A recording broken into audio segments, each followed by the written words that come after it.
Happy Thanksgiving, you guys! It's Rich Goldria. I'm back with another recipe. So, you guys see that can of sweet potatoes? You guys, so I showed you the other day I did post these ingredients, and these sweet potatoes look actually really fresh coming out of the can. So don't come for me like, oh, she used canned. They are fresh. Look how pretty they are. So I didn't know what I was gonna do with them, but I had all the ingredients to make a sweet potato casserole. I took them out of the can. I drained the can very well. I do have me a cinnamon sugar spice mix, you guys. Be on the lookout. It's gonna be on my website, 2 Pots Gourmet Cinnamon Sugar. It is so fancy. It's so good. So I added a couple tablespoons of that. So they sent me a graham cracker pie crust, which I just bought it, and it came crumbled up, so I decided to use it as a crumble. What I did was mix the cinnamon sugar, and I added an egg and some sour cream. I didn't want to make, the whole kitchen sink, so I just grabbed a few ingredients.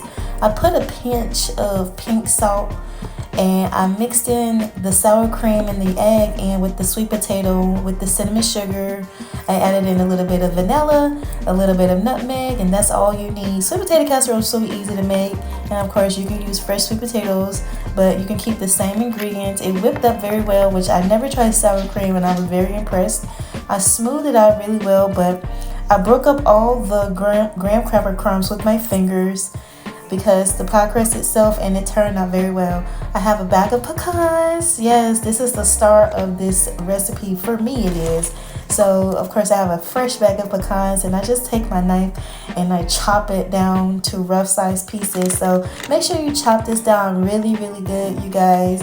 And I do suggest that you do use a knife in the cutting board and not a food processor or something that's going to hurt, because you still want the chunks. The food processor will break it up too much. So take your time and use a knife for this recipe. You want nice bite-sized chunks. You don't want it to be puree, or you can buy it already chopped. That'll work.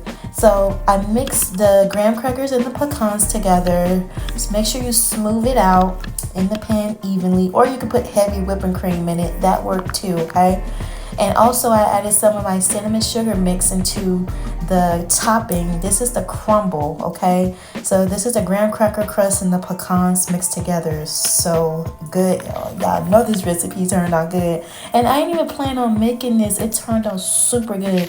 It was like 1 o'clock in the morning, y'all, and I was literally in the kitchen making this the day before Thanksgiving, and I'm shook at how it turned out. Make sure you spray an even layer across the top, and I also took some butter cubes and I diced them up and I placed it on top. I put pats of butter on top. You can do melted butter, but raw butter works just fine. Just make sure you put a little butter on it, because this recipe does need the butter. You can also put butter inside of it, but I didn't because I put it on top.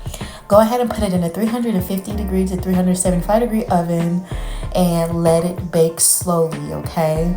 Now, don't worry about it. The topping is going to get a little bit of dark, but that's normal, okay? Sweet potato casserole, you should already know it has that nice, thick, amber color on top of it, and I was trying to rush it. I'm just going to be honest with you guys, but I had to end up packing it up for the next day because I was in the kitchen, like it was after midnight at this point, and I make me a cup of tea, you guys, so I can get ready to stay cleansed and detox for this Thanksgiving.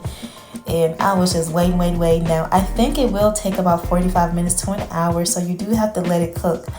My mom accidentally let it stay in the oven too long the next day, but this was the night before. I didn't let it finish cooking, but it still turned out super well, you guys. I'm going to post a picture of the final results. I was so shook. It tastes so good. You guys got to get you some of that cinnamon sugar that's going to be located on my store, my website, 2 Pots Gourmet Seasonings.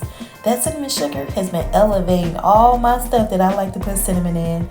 But I wrapped this up. I saved it for Thanksgiving, and this is what it looks like the day of. The easiest sweet potato souffle I've ever made. You guys should definitely try this recipe. I'm going to post it on my website. Thanks for watching. Bye for now.